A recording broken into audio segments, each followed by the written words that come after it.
In the name of the Father, and the Son, and the Holy Ghost, amen. Our Father, who art in heaven, hallowed be thy name. Thy kingdom come, thy will be done on earth as it is in heaven. Give us this day our daily bread, and forgive us our trespasses, as we forgive those that trespass against us. And lead us not into temptation, but deliver us from evil. Amen. Hail Mary, full of grace, the Lord is with thee. Blessed art thou among women, and blessed is the fruit of thy womb, Jesus. Holy Mary, Mother of God, pray for us sinners, now and at the hour of our death. Amen. Our Lady, seat of wisdom, Pray for us. St. Thomas Aquinas, Pray for us. St. Peter. Pray for us. In the name of the Father, the Son, and the Holy Ghost. Amen.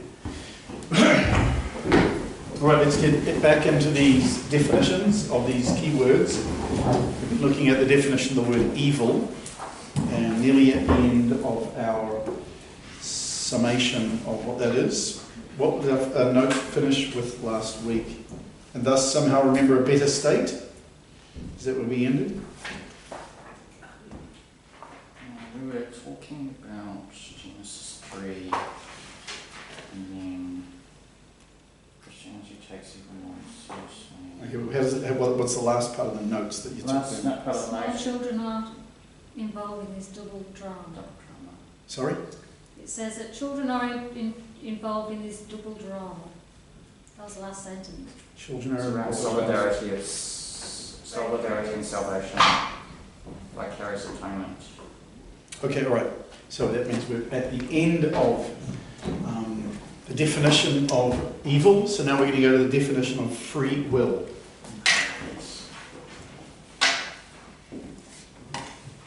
So tonight.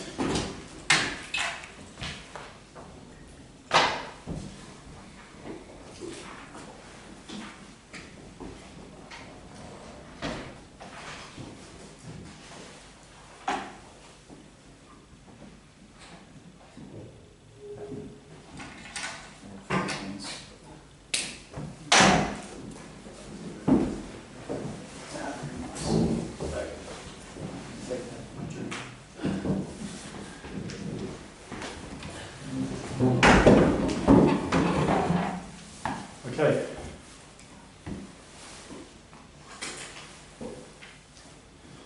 So, the clearest way to define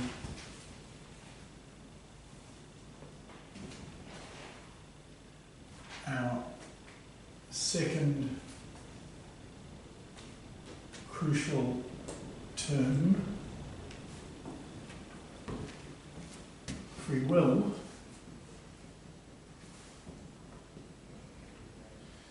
is to contrast it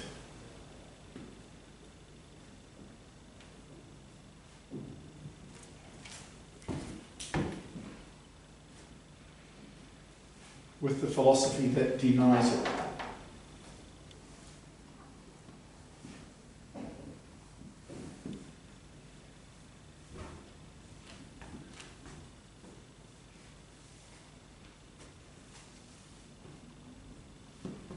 And that is the philosophy of determination.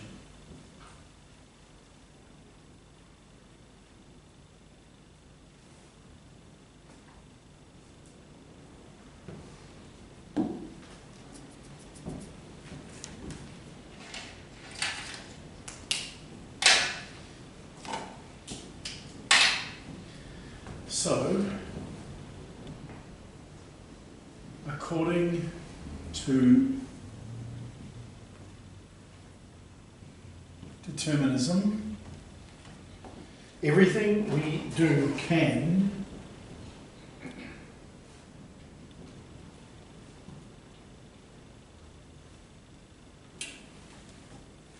be totally accounted for by two causes.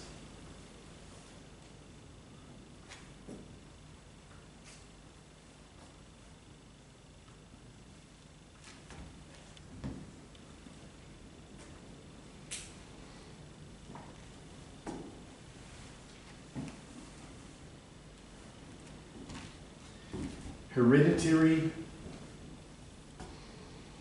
plus environment.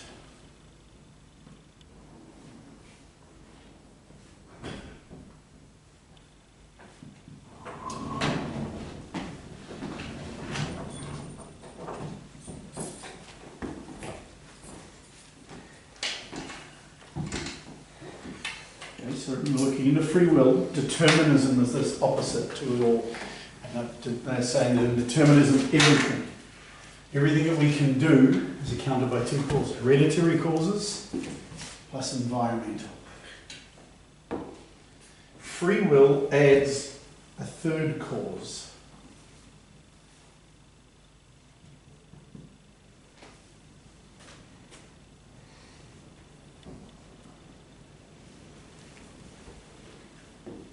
To our actions.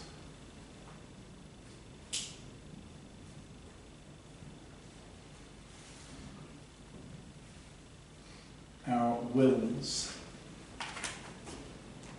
which in turn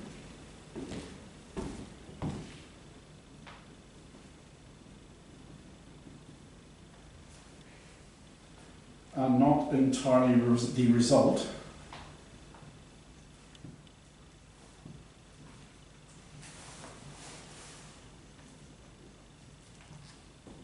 of hereditary plus environment.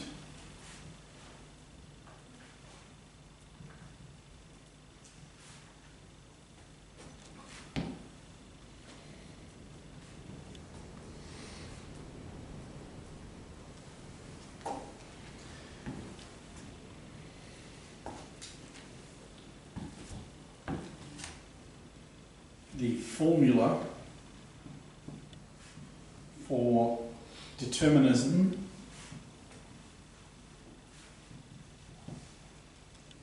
is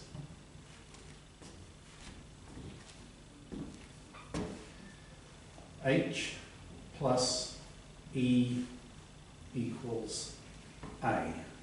Do you know what H plus E equals A means? Hereditary plus environment equals Act. Right. So hereditary plus environment equals human act. The alternative philosophy of free will is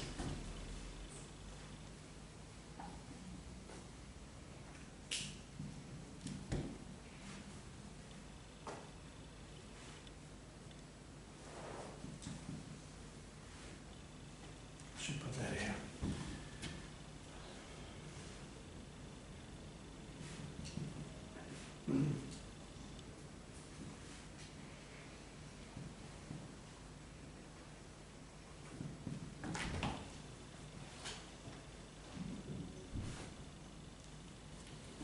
The alternative philosophy of free will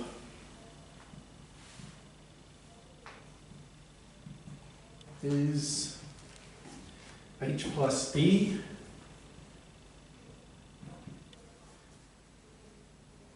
is less than A.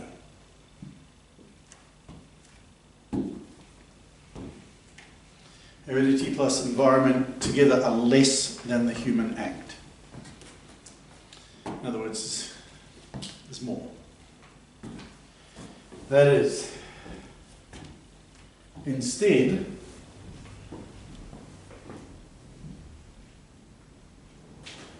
what we ought to end up with is H plus E plus FW equals A. Okay? Heredity plus environment plus free will equals human act.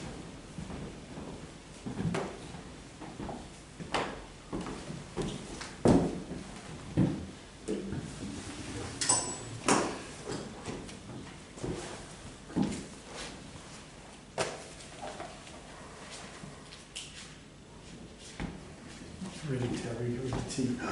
Damn it.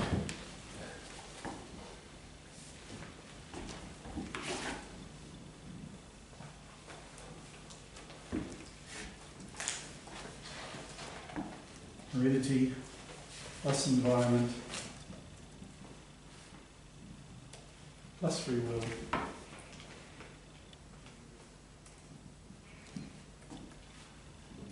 equals a human act.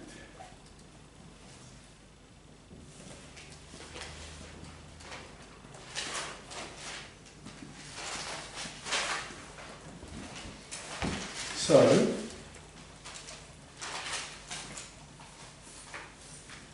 heredity and environment condition our acts.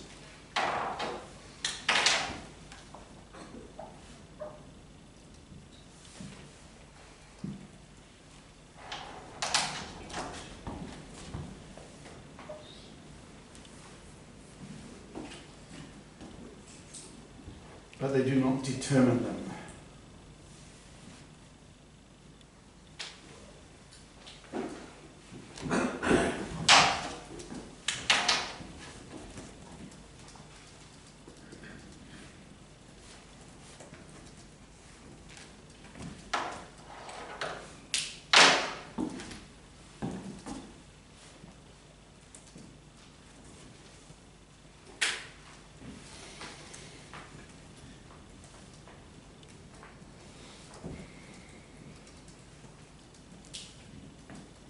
They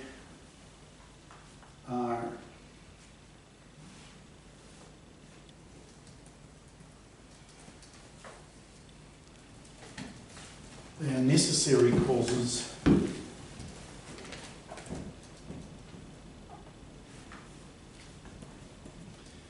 but not sufficient causes of freely chosen acts.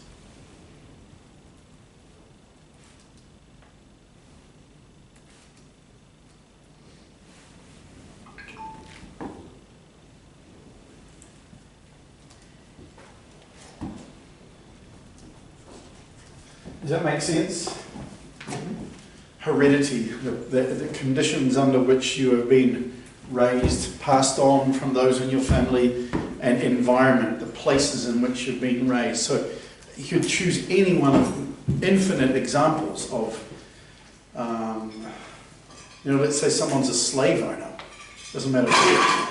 Their family have been slave owners. They take slaves and they use slaves, and so that would be hereditary. Heredity, it's been passed on. Their environment is one in which you fight wars. You win a war. You take the losers into slavery. It's possible. However, it does not necessitate that they are going to be taking slaves. They might be able to fight a war against someone, that person loses, and they say, I found you with great honour, you can go. They're not forced to make that act just through the heredity and the environment. They still have their free will to choose. Am I going to do this? Am I not going to do this? Okay? And you can plug that into any number of possibilities. Something that's real you hear a lot today, like, oh, that person's just a product of their environment. And they are, because these things are necessary causes. They have to come. You have to live in an environment. The environment does add into your experiences of what you are conditioned to start thinking things. Of course, that will remains free. And yes, we are products of our environment. There's no doubt about it. They contribute to, they condition our acts, but they don't determine the acts. Okay? Because let's say you were someone who was raised in a society in which slavery was quite normal. You would regard slavery as quite normal. But at other times you would see your slaves as humans. And so this has to mess with you a little bit. You're thinking, oh, they're humans. I own them. I can kill them, but they're still humans. And so your conscience is always being worked on with these things. And yes, you are a product of your environment, but it does not mean that you have to agree with it when given the opportunities to, at all times. I just use that one by way of one example. Okay, so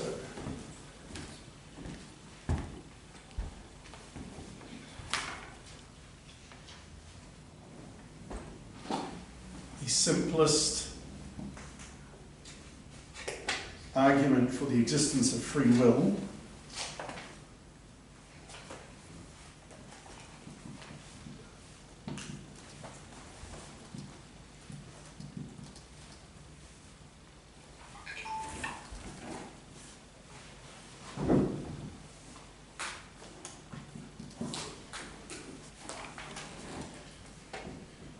is observation of how we use words.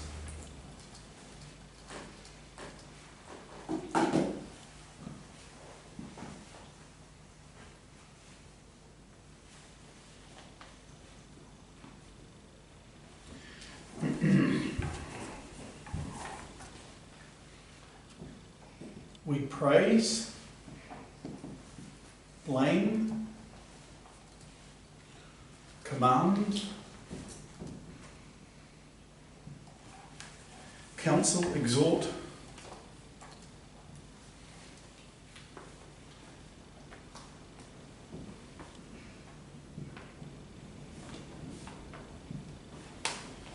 and moralize to each other.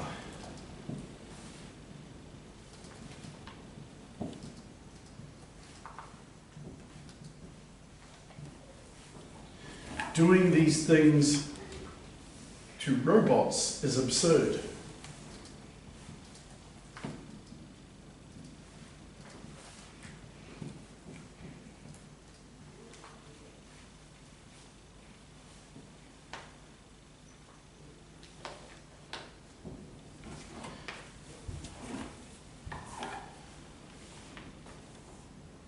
We do not hold machines morally responsible for what they do.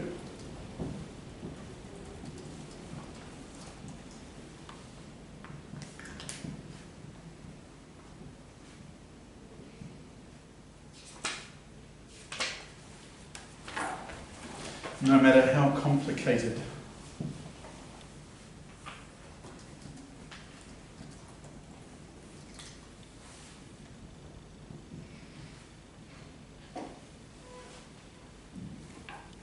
The machines are.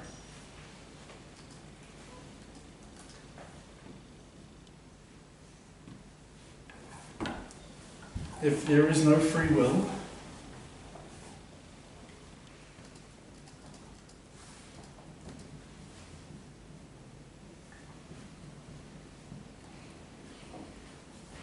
all moral meaning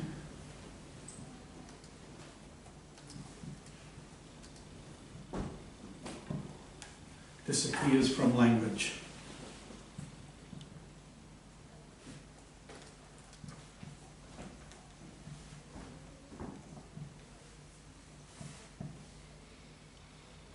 And from life.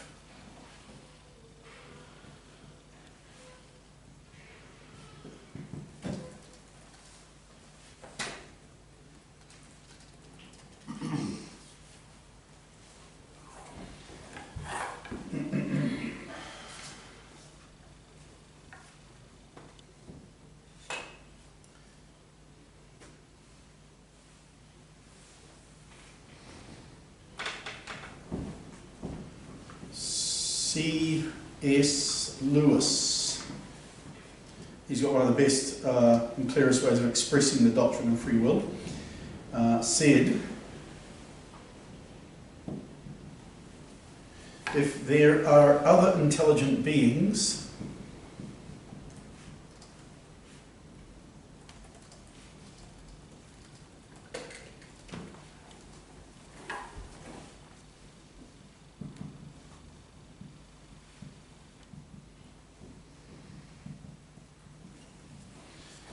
on other planets,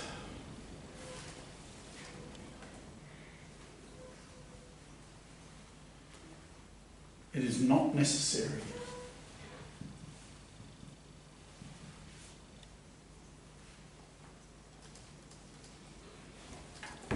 to suppose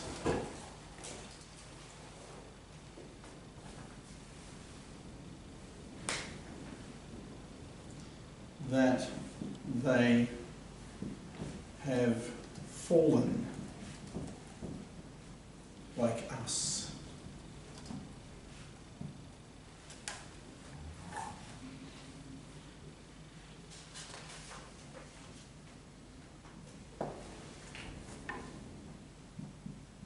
The next question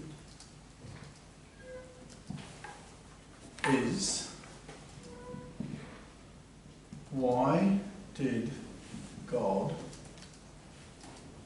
give us free will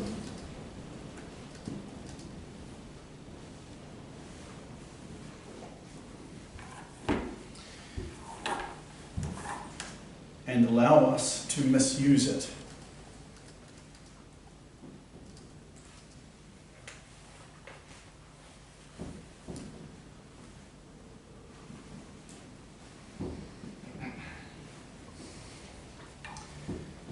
question is misleading.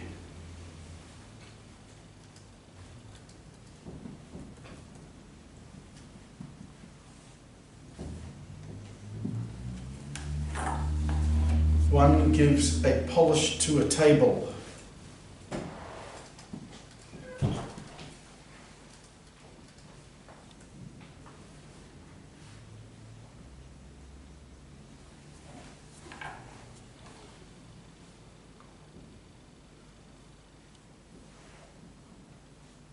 But one does not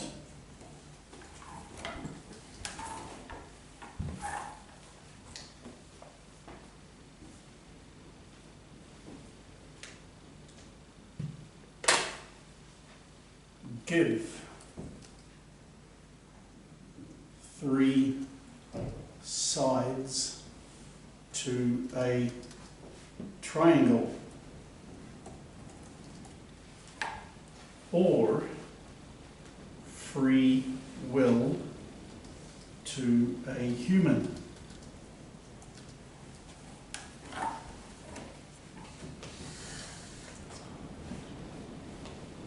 Free will is part of our essence.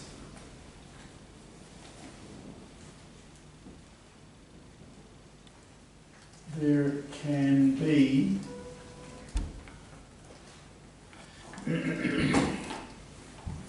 no human being without it.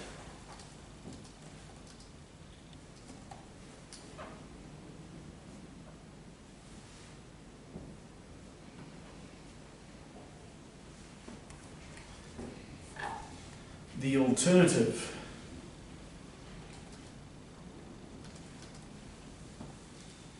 to free will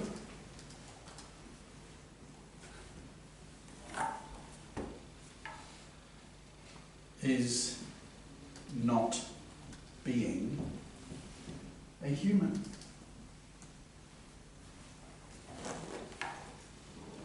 But an animal or a machine.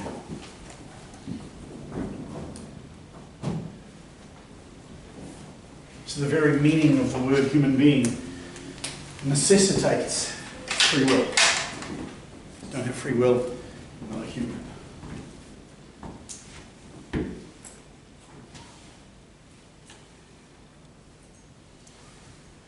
Okay, so the simplest argument for the existence of free will is observation of how we use words. And we praise, we blame, we command, we counsel, we exhort, we moralise to each other. We just do these things. Doing these things to robots would be absurd. If you were to exhort or moralise to a machine, it's an absurdity, it's absolutely impossible to do. We do not hold machines morally responsible for what they do, no matter how complicated the machines are.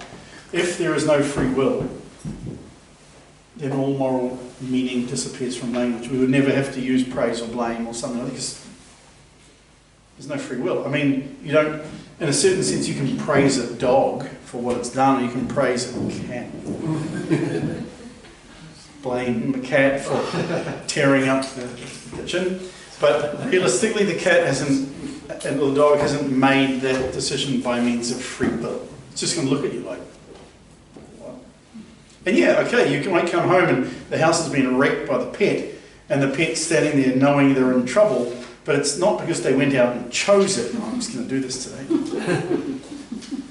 They are hulking like that because they recognise your tone. When you come in, they recognise you're angry. They sense the anger, and that anger normally leads to some pain or something. So they sense that, but they haven't had that free will to be able to do it. C.S. Lewis says if there are other intelligent beings on other planets, it's not necessary to suppose they've fallen like us. So the next question is, why did God give us free will and allow us to misuse it? Again, it's a loaded question, isn't it? It's the sort of question you'll get. Well, if there's a God, why did he give you free will and allow you then to use it? Again, it's totally misleading. It's the way the question has been put.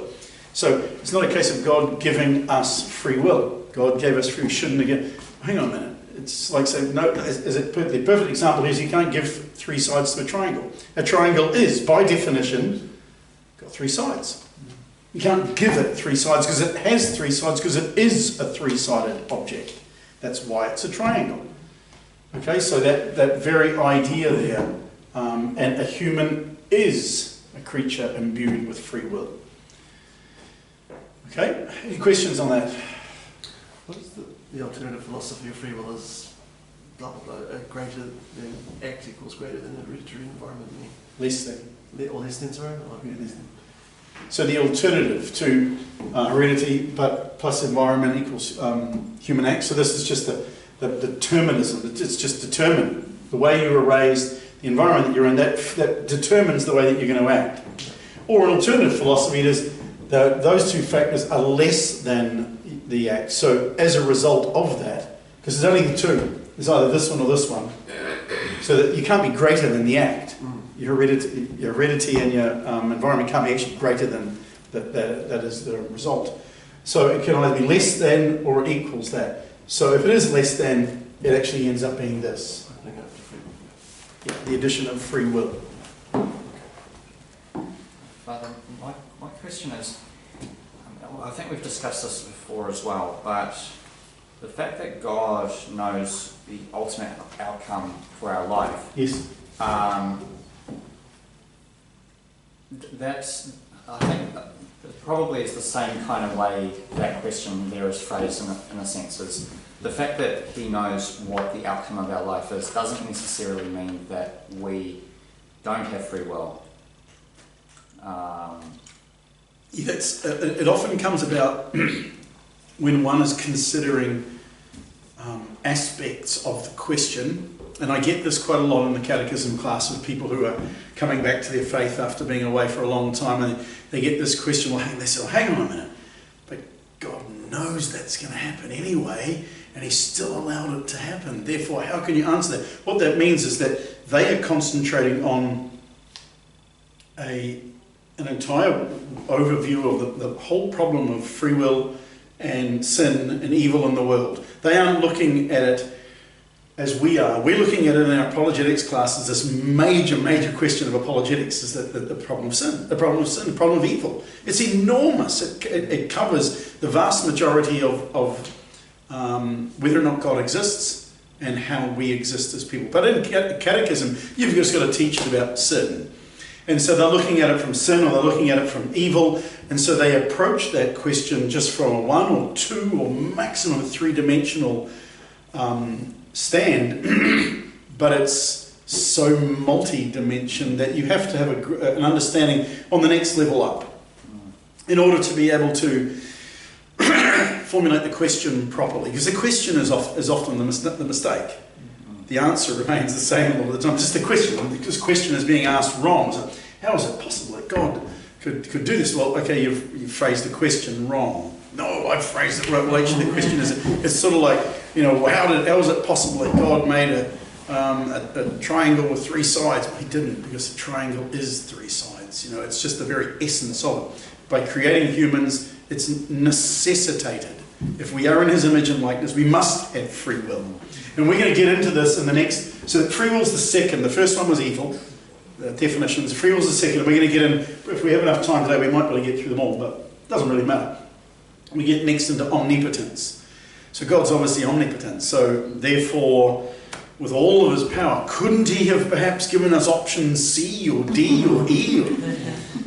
And knowing the fact that God's perfect and can't make any mistakes, obviously then we realise how God's going to make. We still need to philosophically unpack it to make us recognise, well, could there have been another option that we could possibly philosophically look at? And the answer, of course, is going to be no. Because in order to be human, you must have that free will. It is necessitated in the type of creature that God has created. So, because I'm taking the catechism class tomorrow night, and it's a huge class, like 40 people in here, and it's really good because they're very, very engaging. There's lots and lots of questions coming in, but it rolls over. The two classes roll over, but this one is just the next level above, and so we are definitely looking at it at a far greater depth, and we're looking at it from multiple angles to the point whereby, hopefully after doing this for a year or so, we're naturally rolling around with these ideas. Well, no, it's just, the question's wrong. That doesn't work. That can't work because it is impossible. It's the very nature of being. And so, this is what philosophy does. It makes us think at a greater depth, and therefore gives us a greater breadth in the whole discussion of how these things come to be.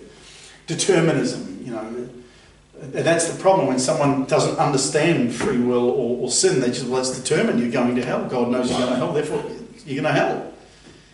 But not without recognising, well, hang on a minute, but it's you who've necessitated that by an abuse of the free will, that with which you can, while you're still alive, can change that. And God knew you would have, but it never takes away from the free will. Can I clear that off? Yep. It's fascinating.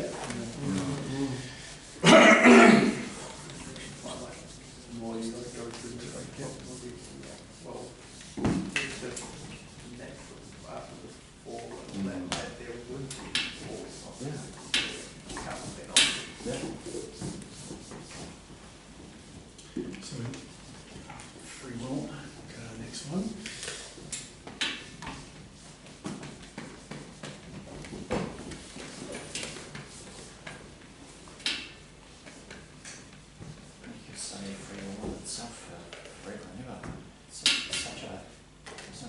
Okay, we're going to go to number 3, omnipotence.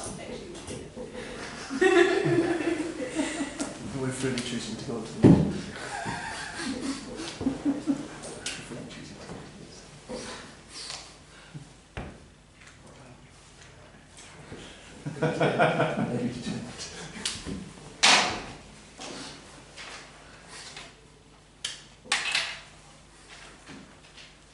Okay.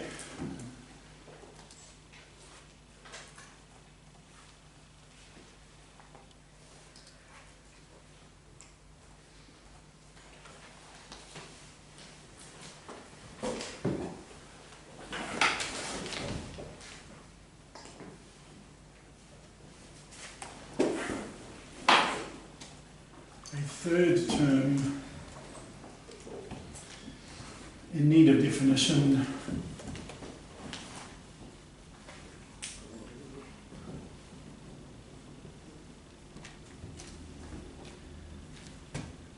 is omnipotent.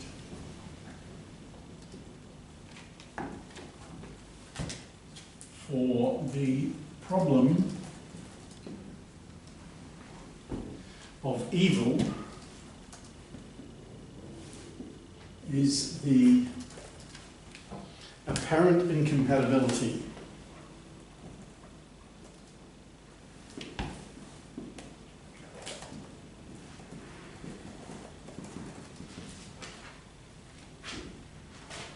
of evil with a God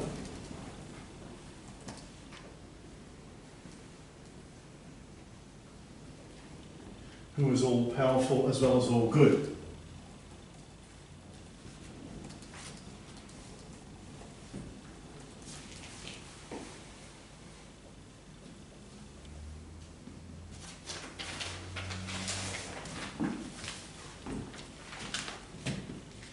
If, in quotes, all things are possible with God,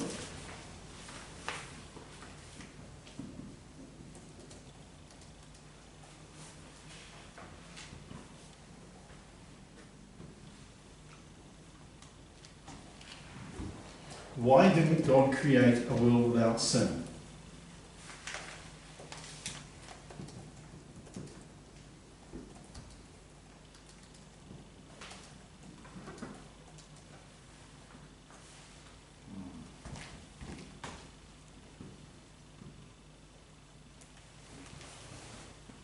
Good question. What's the answer, John? Well, we wouldn't have free will because if we have free will, we have to have the ability to abuse it, to say no rather than yes. And if we don't have that ability, then we are animals and we're machines and not human beings and not made in God's image and likeness because we wouldn't have free will. Correct. There is something even before you say that. Your answer is totally correct. But there's something even before you say that answer. He did. Thank you. It was our free will that's Exactly, yeah. He did create a world without sin. But it was our free will that instantly stuffed it all up. Very good, Jane. Well done, Jane.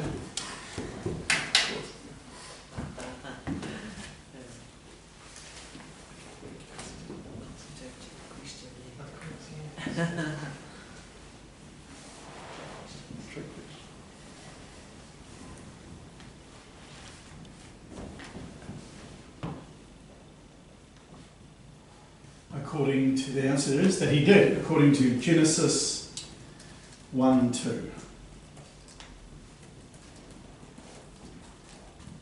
Evil's source is not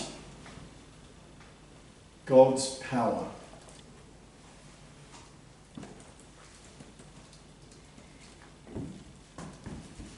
But man's freedom.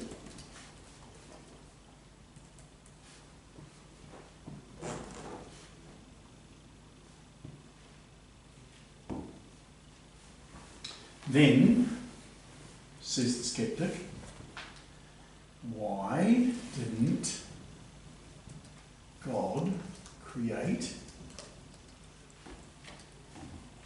a world without human freedom?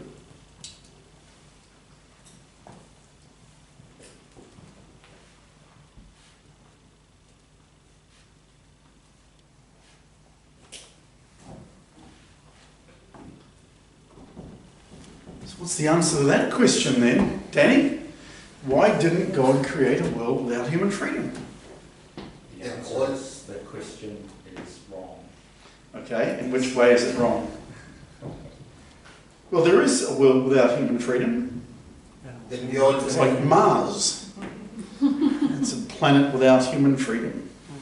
There are no humans there. There are no humans there. Freedom being a factor of free will means that if humans being human testates free will, it's just never going to happen. That's right. So, why didn't God create a world without human freedom? Because that would be a world without humans.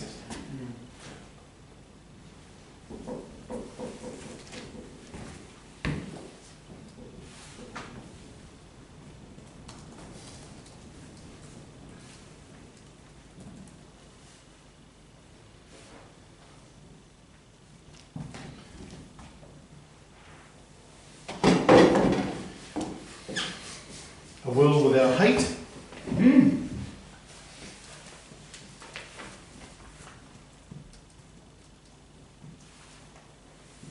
But a world without love.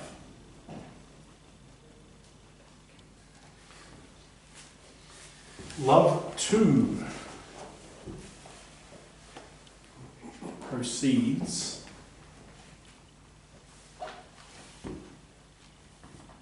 only from free will.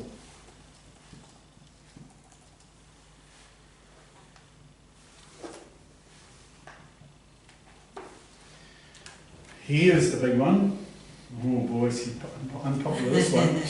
Animals cannot love. Especially cats. They can only like.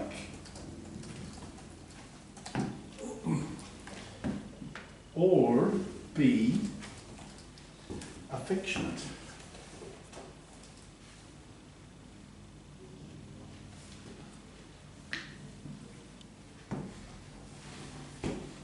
So if you see some of these little docos they put on, or these little shows about somebody who's trained a crow or something like that, or trained a rat or whatever, and they use these phrases, the crow recognises its mummy, and love its human and all that, but these are very much intended to be this way, because these in the end are anti-God.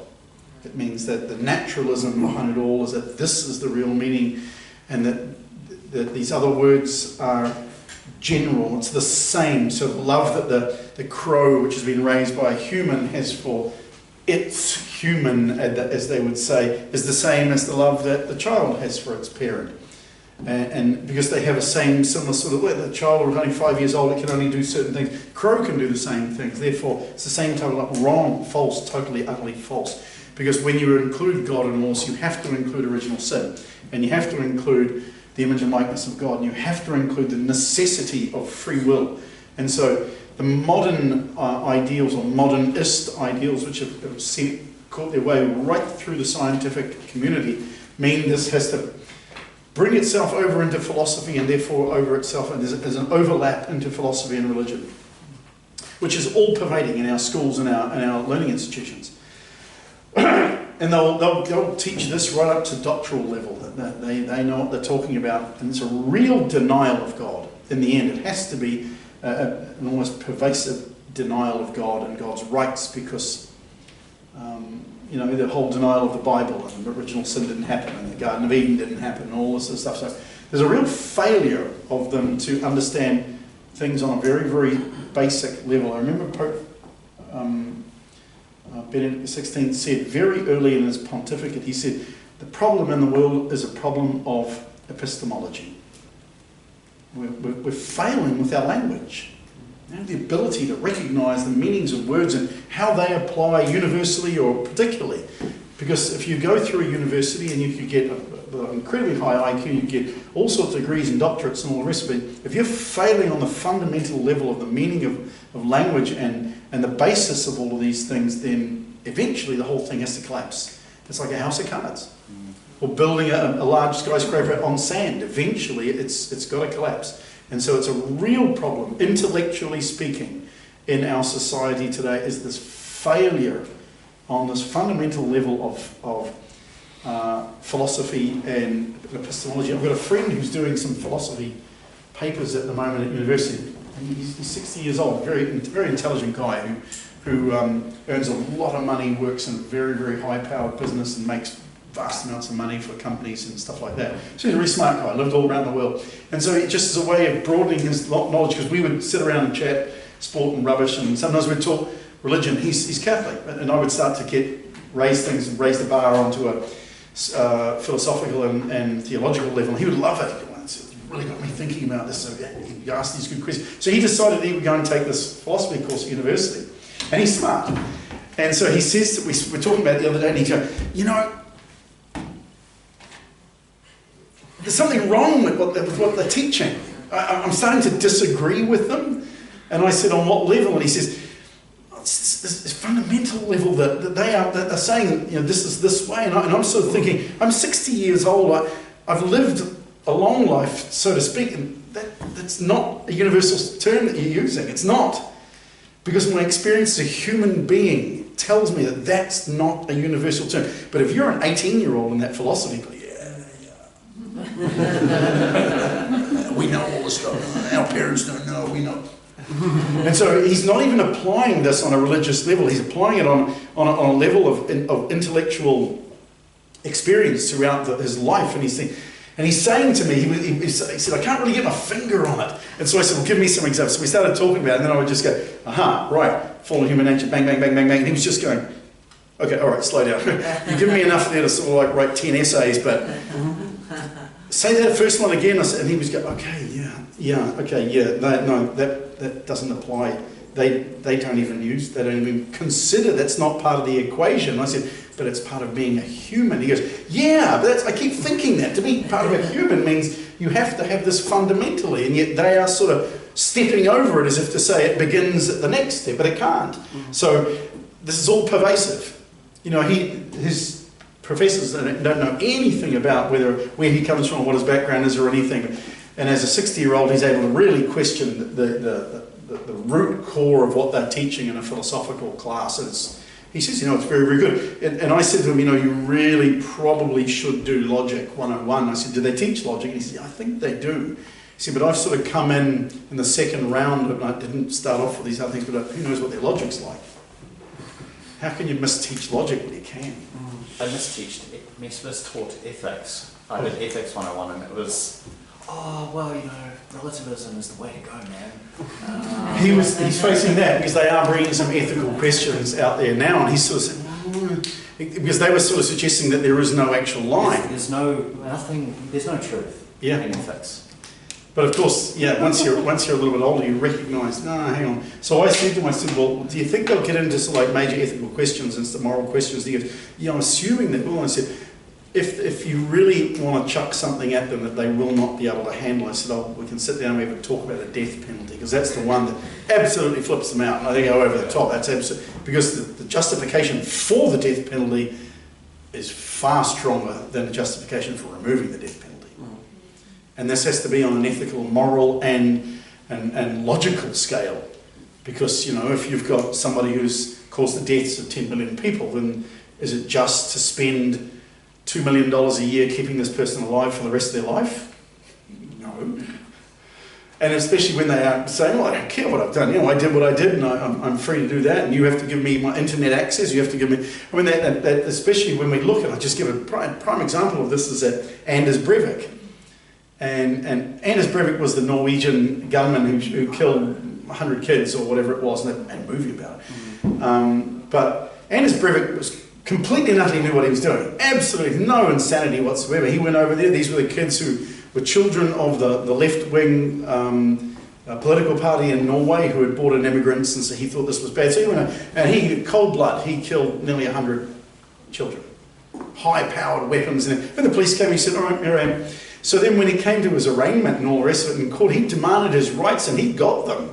They put him into solitary confinement. He appealed against the Norwegian, appealed to the Norwegian constitution. It was unconstitutional to have him in solitary confinement. He won. And he has to get internet access, he has to have exercise times, because he's using the full extent of the liberalism of the law to give himself quite a good life, actually. And now he's appealing his sentence. Oh no, this is unjust. And this guy's an extreme cold blood. He knew what he was doing. He has no remorse, none whatsoever. 100 lives, and plus all the extension of how many other people, hundreds of thousands of people, are affected for the rest of their lives of his action. And he's just, no, cold-blooded murder. I knew what I was doing completely. You have to give me this. You have to go. It would be so much easier for the state to just go, right, you're unrepentant. Your crimes are heinous, as a way of showing anybody else who thinks, oh, I can end up and I'm living out on the streets, I want to have 3 square meals for the rest of my life, I want internet access, I have any access, I live on the streets, I'm going to go out and kill a whole lot of people, and they'll give it to me in prison. And they will. So in order to teach people you can't do that, right, you're going to be hanged until dead. Or we'll take it really easy on you, and we'll put a bullet through your heart. It's really, really simple. I mean, you could make a machine where you just strap someone's arms there and strap their body there and have a rifle over there aimed directly at their heart, and you press a button. No human actually has to do it other than the executioner. Press the button, bang, okay, let's go and get his body and bury it. They worry about this. People, oh no, the death penalty, some of these people, they suffer for hours before that. Just put a bullet in the heart. I mean, technology is such in this day and age that you could even have a machine that just puts a knife straight into the heart. It doesn't matter.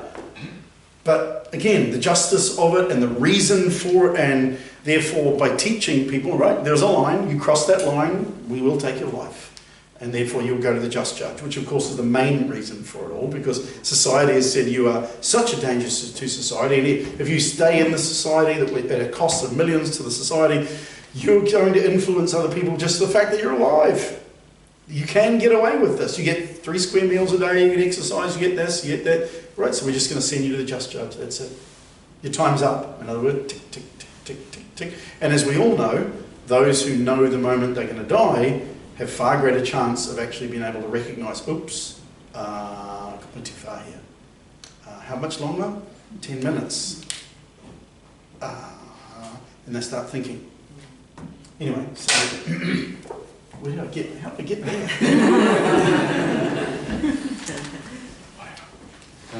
Animals. They can only be affectionate. Sometimes. Depends on what type of animal they are. But isn't a world with free human beings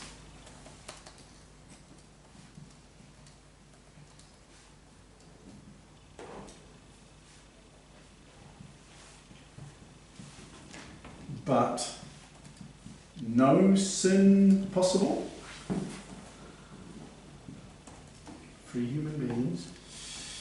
no sin possible. Yes. It is indeed.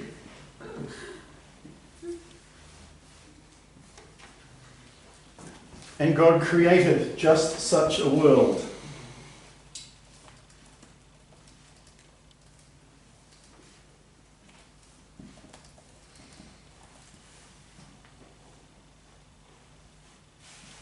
Now we don't know how long that lasted. We can speculate, that's all. But such a world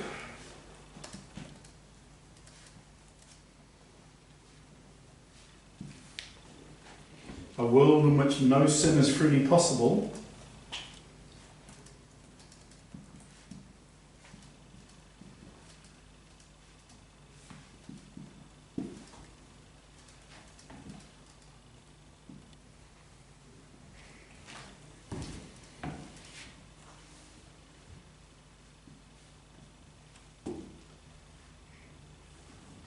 is necessarily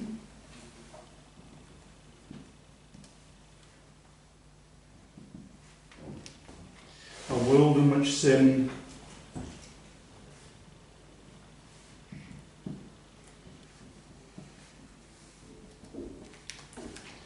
is also freely possible.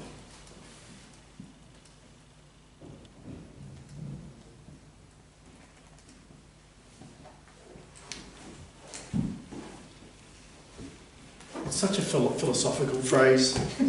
Only philosophy can come up with a statement like that. So, isn't a world with free human beings but no sin possible? It is indeed. And God created just such a world. So, such a world in which no sin is freely possible, is necessarily a world in which sin is also freely possible. Because this is the key word, eh? Freely possible. Freely possible and freely possible to sin. Freely possible to stay away from sin, freely possible to sin. Because that's the same world. Because it's got the freedom, therefore you're free to have no sin in that world, but everybody's going to be doing it at the same time. Or else.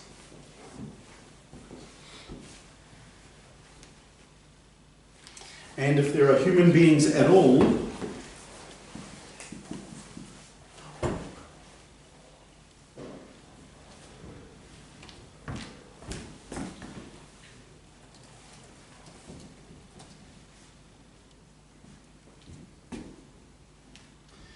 that is, creatures with free will,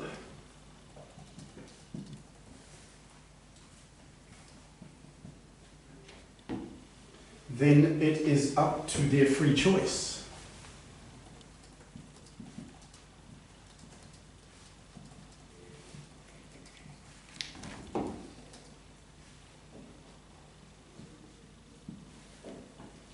Whether that possibility of sin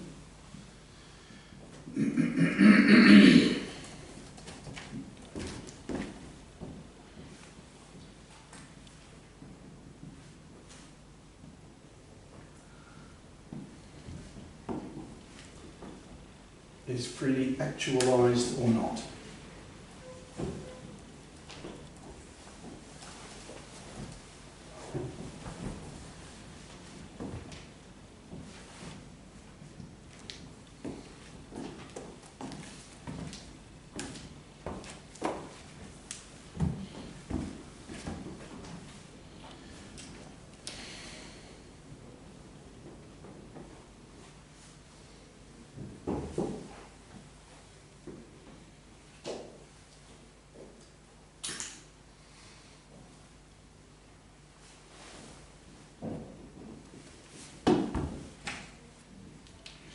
Everybody got that down?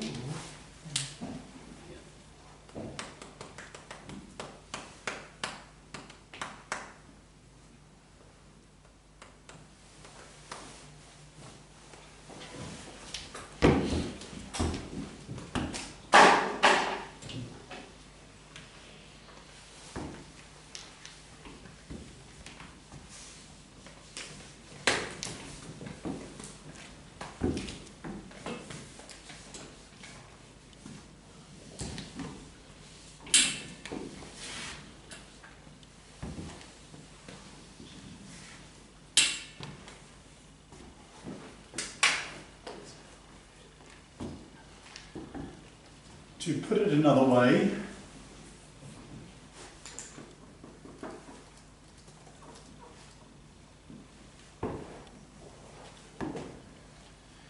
even omnipotence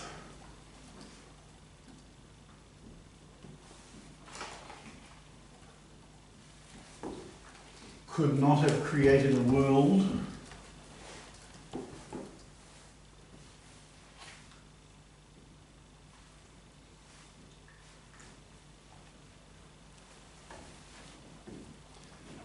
in which there was genuine human freedom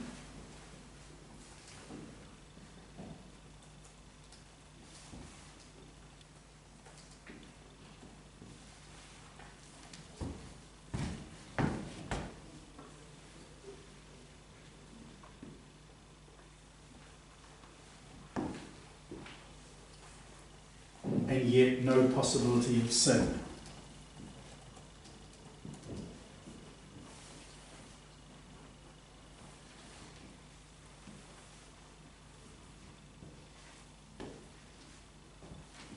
For our freedom includes the possibility of sin.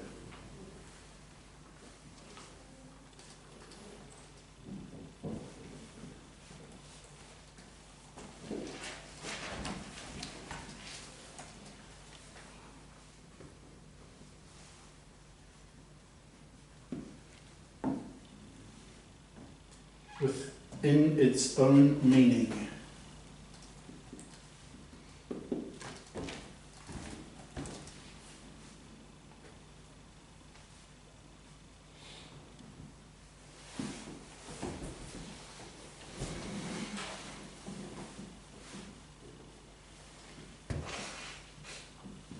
All things are possible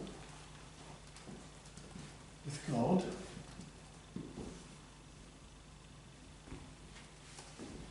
Indeed,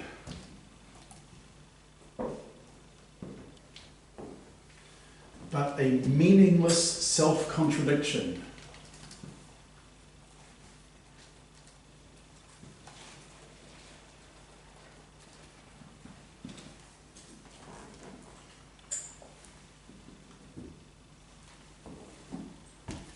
is not anything at all.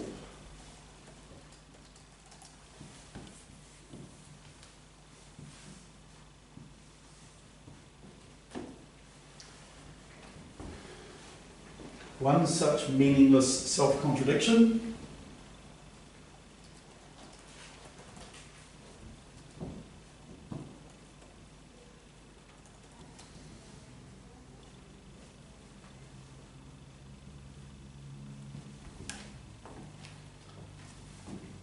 is a world in which there is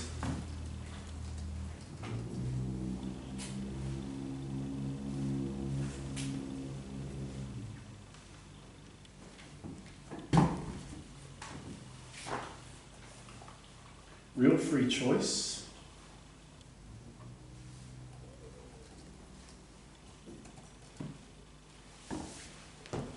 that is, the possibility of freely choosing good or evil,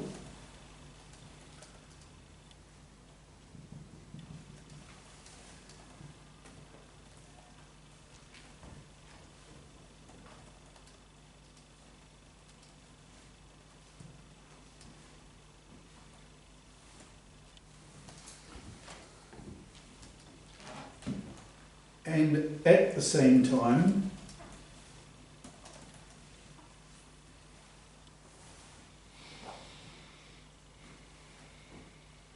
no possibility of choosing evil.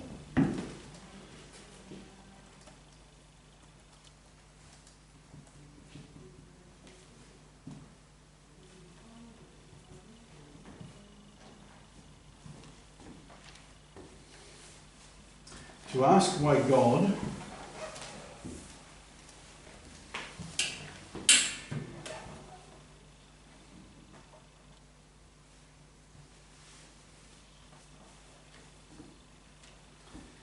didn't create such a world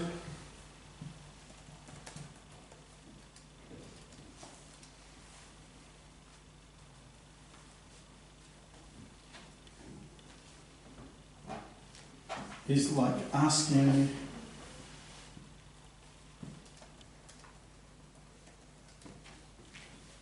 why God didn't create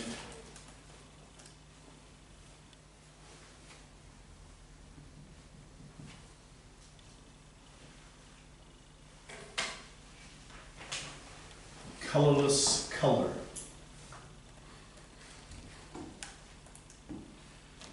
Or round squares.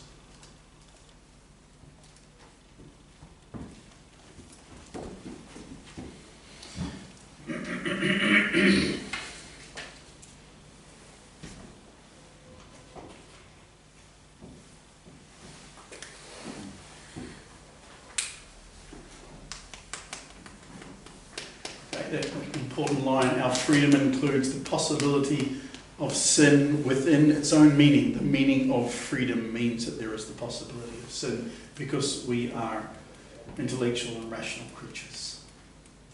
Okay, and then the obvious understanding of meaningless self-contradictions. An easy one to answer, relatively speaking, but one that's even commonly chucked out there. Oh, if God is so great, how come there's evil in the world? Well, it's because it would be contradictory for God to create something that in and of itself means that it's no longer free and we're not human. So there's a contradiction in there. Right, so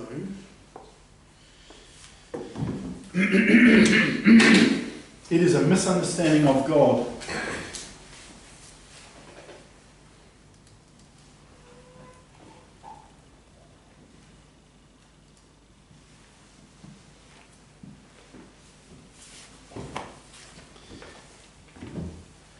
In that it is not a divine perfection,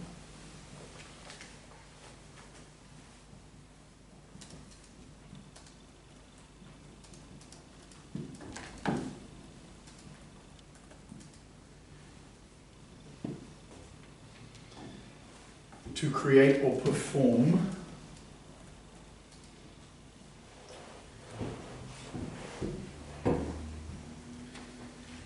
a meaningless self-contradiction.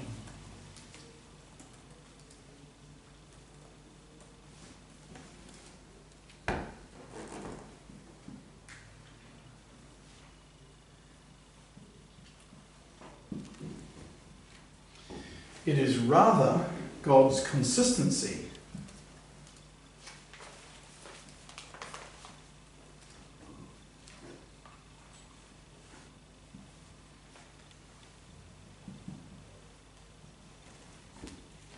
his never contradicting himself.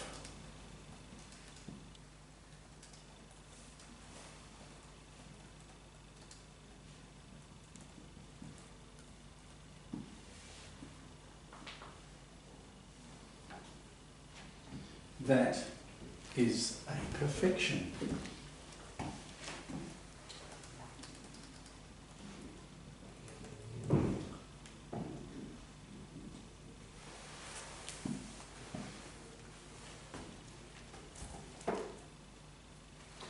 There is also a misunderstanding here.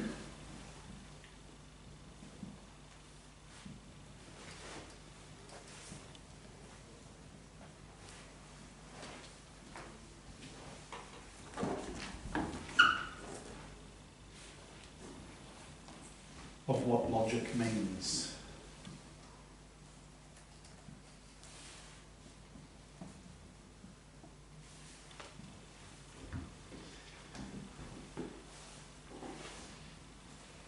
The law of non-contradiction.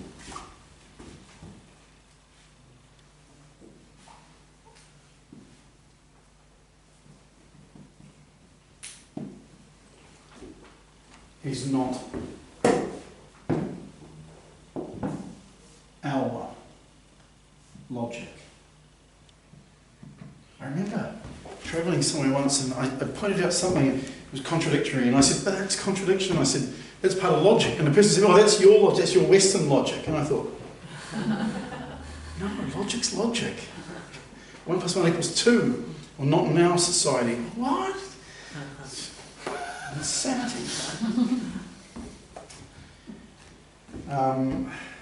It is not an official rule. Sorry, hang on, let's go. It is not an objective truth.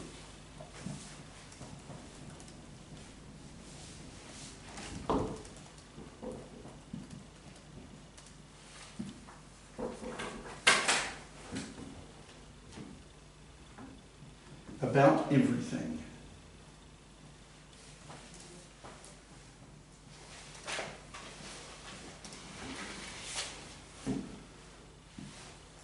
We discover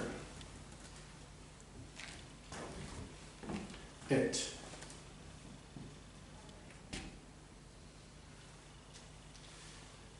We do not invent it.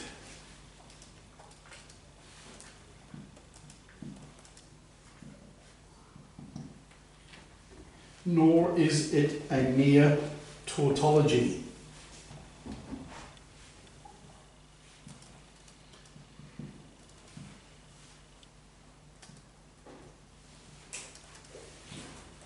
What's a tautology? I didn't look it up. Somebody look it up. Tautology, please. A verbal repetition.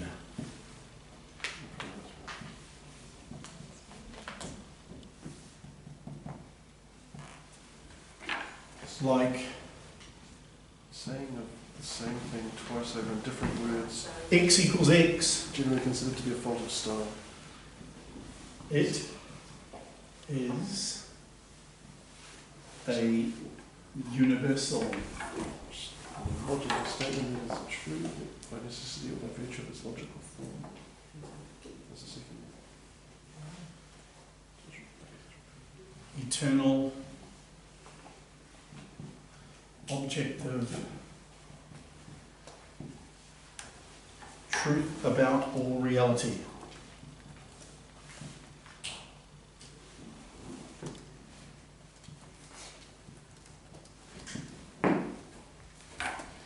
It is based on the nature of God.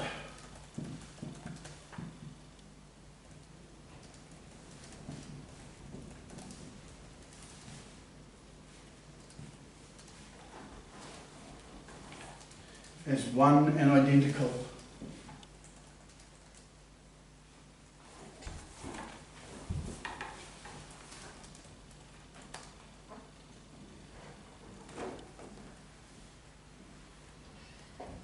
And consistent with himself.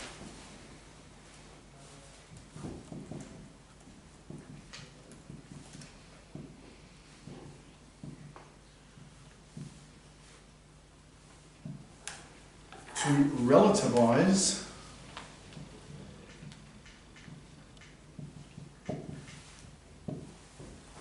or subjectivize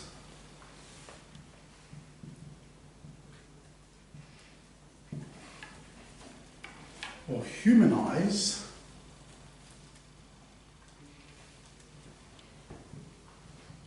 the law of non-contradiction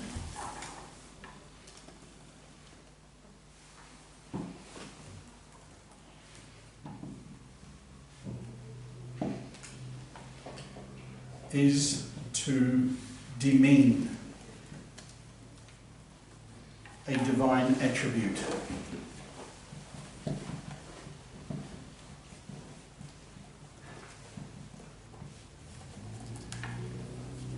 That is impious.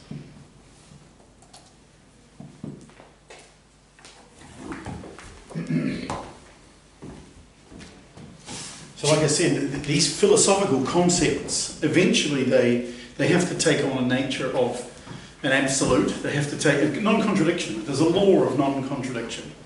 And it goes back as far as humans have been discussing philosophy. There must be things that can be non-contradictory. Something cannot be here and not there, not here at the same time in the same place and aspect. It's not possible. It's contradictory to say that. So it is such an objective reality.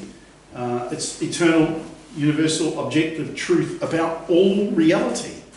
Our mind tells us this thing exists here and now, or it does not exist here and now. We can't have both. It's contradictory to say otherwise. And so it's based, and therefore this is that phrase down there at the end is really important. It's based on the nature of God.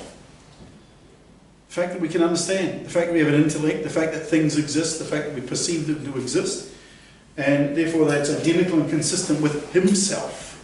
The knowledge of 1 + 1 = 2 is so important to relativize, subjectivize, or humanize the law of non-contradiction. As people say, oh, well, that's logic in Western logic. We have other logic. No, there's only logic.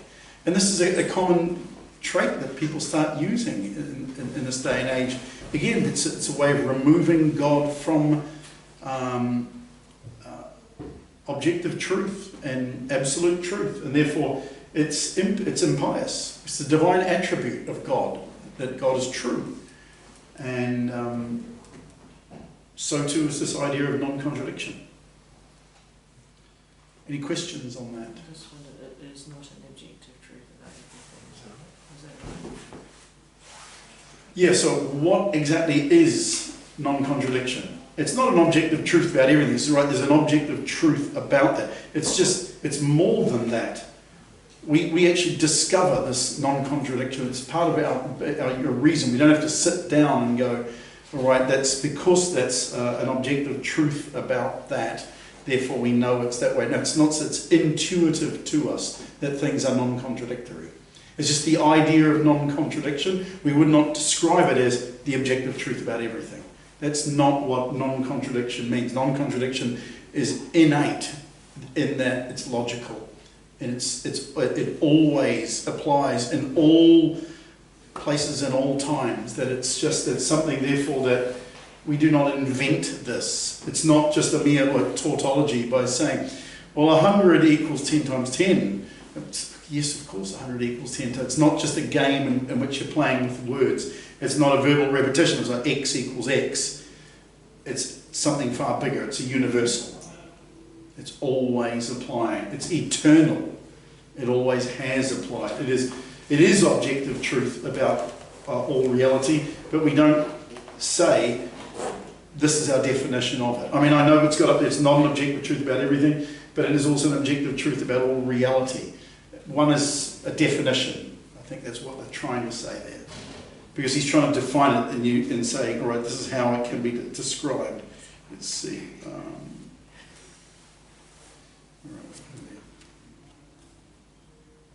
Oh, you're right. There's not a,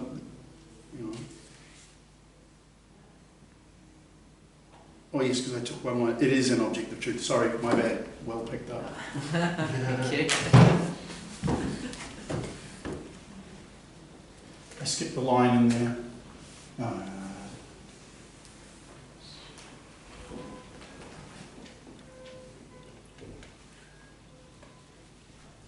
Right, there you go. Yes, I was explaining, I was thinking, no, that's probably right. Okay, so it is an objective truth about everything. We discover it, we come to it, we know it, it's part of what we are. And so it needs to have this religious aspect to it for us to be able to really understand that the attack against it is somewhat evil. All right, so I've got that much more to go today. What have we got? 1:15.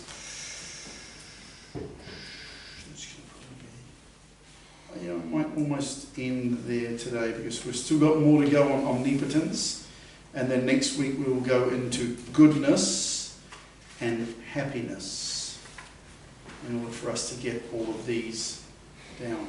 So any questions about omnipotence? The first questions are really good about whether or not God could create this world. God could not have created a world in which there was very genuine human freedom and yet no possibility for sin. Okay, so again, this is contradictory in order to claim these type of things. Because it is one of the major stumbling blocks, isn't it? Where people say, how can there be sin in the world and there be God? How can there be evil in the world and there be a good God? But when you understand this idea of human nature and the necessity for freedom, then there is no contradiction in God making it this way. it reminds me of this basic point was the disagreement happened a few ages ago. He was asking the all-powerful question. It's like we're saying, if he's all-powerful, then can he not do something, basically do the contradiction thing without being a contradiction? Yeah. He's basically, and I guess the answer is no, that he can't, Yeah. because otherwise nothing means anything. And again, it's a failure of the idea of all things are possible with God. And people just take that and run with it without thinking logically through all of the consequences of what it is they're saying by their question, because oftentimes they haven't thought through it to much depth, and they just want the answer given to them immediately. Okay, a good chunk tonight. The two that we're working through, and hopefully next week we'll finish off omnipotence, and we will then go on to goodness and happiness. All right, let's pray.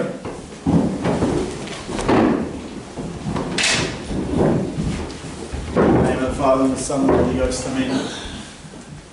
Glory be to the Father, and the Son, and the Holy Ghost. As it was in the beginning, is now, and ever shall be, world without end. Amen. Glory be to the Father, and the Son, and the Holy Ghost. As it was in the beginning, is now, and ever shall be, world without end. Amen. Glory be to the Father, and the Son, and the Holy Ghost. As it was in the beginning, is now, and ever shall be, world without end. Amen. Benedictio Dei omnipotentis Patris Filii et Spiritus Sancti descendat super vos et maneat semper. Amen. Thank you. Thank you, Father.